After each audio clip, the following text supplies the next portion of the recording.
सभी को नमस्कार। आप सभी का एक बार फिर से मल्टी माइंड क्लासेस में स्वागत है। और आज हम लोग बात करेंगे साइंस स्पेशल डे 23। बात करेंगे साइंस स्पेशल डे 23 के टॉप 5 क्वेश्चन और देखेंगे। इसके साथ साथ इसमें जो इम्पोर्टेंट फैक्ट है उसकी भी हम लोग चर्चा करेंगे। तो फर्स्ट क्वेश्चन देखते हैं।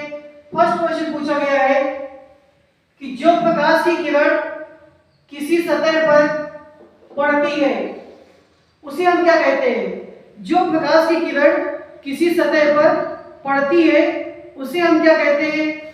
ऑप्शन दिया है, आपतित किरण कहते हैं, परावर्तित किरण कहते हैं या फिर अभिलंब कहते हैं। तो हम लोग तीनों का भी डिस्कस करेंगे, आसानी से इसका आंसर निकल आएगा। अगर हम लोग ये मान लें कि ये प्रकाश की किरण इस सतह पर आपतित होती है और आपतित होने के बाद ये दूसरी दिशा में चली जाती है, तो जो प्रकाश की किरण सतह पर पड़ रही है उसे हम लोग क्या कहते हैं। उसे कहते हैं आपतित किरण। तथा जिस बिंदु से वो दूसरी ओर जाती है वो कहलाती है परावर्तित किरण। और ये जो सीधी लाइन होती है इस सीधी लाइन को हम लोग क्या कहते हैं। तो इस सीधी लाइन को हम लोग अभिलंब कहते हैं। तो इस तरह से तीनों किरण को डिस्कस कर लिया गया है कि आपतित किरण क्या होती है, परावर्तित किरण क्या होती है और अभिलंब क्या होती है। तो जो प्रकाश की सतह पर गिरती है वो किरण हमारी आपतित किरण कहलाती है। इस तरह से इस क्वेश्चन का आंसर ऑप्शन ए सही होगा। सेकंड क्वेश्चन, दहन एक क्रिया होती है, हमें बताना है वो ऑक्सीकरण होती है, वो ऊष्माक्षेपी होती है या फिर वो अपचयन होती है। तो याद कर लीजिए कि दहन एक ऑक्सीकरण क्रिया होती है।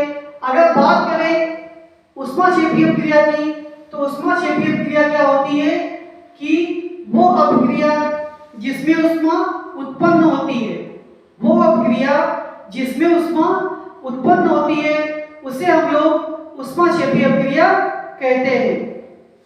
क्वेश्चन नंबर 3, यदि किसी परमाणु में 14 न्यूट्रॉन है व इसका परमाणु क्रमांक 11 दिया हो तो इसमें इलेक्ट्रॉन कितने होंगे। ऑप्शन दिया है 14 होंगे, 25 होंगे, 11 होंगे या फिर 3 होंगे। तो आप लोग ये जान लीजिए कि जो परमाणु क्रमांक होते हैं उतने ही प्रोटॉन होते हैं और उतने ही इलेक्ट्रॉन होते हैं। इस प्रकार इसका जो करेक्ट आंसर होगा ऑप्शन सी कि इसमें 11 ही क्या होंगे, इलेक्ट्रॉन होंगे और 11 ही प्रोटॉन होंगे। अगर ये पूछ दिया जाए कि इसकी द्रव्यमान संख्या क्या होगी तो इसकी जो द्रव्यमान संख्या होगी उसमें क्या होता है कि न्यूट्रॉन और ये जो परमाणु क्रमांक होते हैं ये जुड़ जाएंगे। तो जुड़ने में कितना आ जाएगा, जुड़ने पे आ जाएगा 25। तो ये 25 हमारा क्या होगा, उसको परमाणु भार भी कह सकते हैं और उसको द्रव्यमान संख्या भी कहते हैं। क्वेश्चन नंबर 4, प्रकाश संश्लेषण कौन सी क्रिया है, ऊष्माक्षेपी है, ऊष्माशोषी है या फिर उदासीनीकरण है।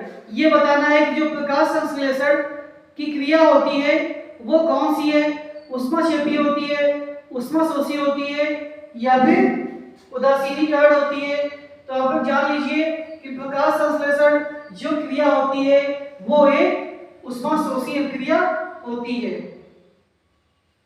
ऊष्माशोषी क्रिया किसे बता रहे हैं कि वो अभिक्रिया जिसमें ऊष्मा का अवशोषण होता है ऊष्माशोषी क्रिया कहलाती है। अभी हम लोगों ने ऊपर डिस्कस किया था ऊष्माक्षेपी क्रिया को। अब हम लोगों ने समझ लिया है कि ऊष्माशोषी क्रिया क्या होती है। तो आज के टेस्ट सीरीज का जो अंतिम क्वेश्चन है जो क्वेश्चन नंबर 5 है उसकी बात करेंगे। तो ये है कि निम्न में से प्रबल अम्ल कौन सा है? साइट्रिक अम्ल है, नाइट्रिक अम्ल है या फिर एसिटिक अम्ल है। 3 ऑप्शन दिए हुए हैं लास्ट वाले क्वेश्चन में। तो हमें ये बताना है कि सबसे प्रबल अम्ल कौन सा होगा। अगर बात करें साइट्रिक अम्ल की, नाइट्रिक अम्ल की या फिर एसिटिक अम्ल की, तो ये तीनों ही अम्ल हमारे प्रबल अम्ल है। लेकिन इसमें पूछा गया है कि जो सबसे प्रबल अम्ल है, तो सबसे प्रबल अम्ल हमारा कौन सा होगा? नाइट्रिक एसिड होगा। ये थे आज के डे 23 के टॉप 5 क्वेश्चन। इसी तरह चैनल को सहयोग और सपोर्ट करते रहे। धन्यवाद।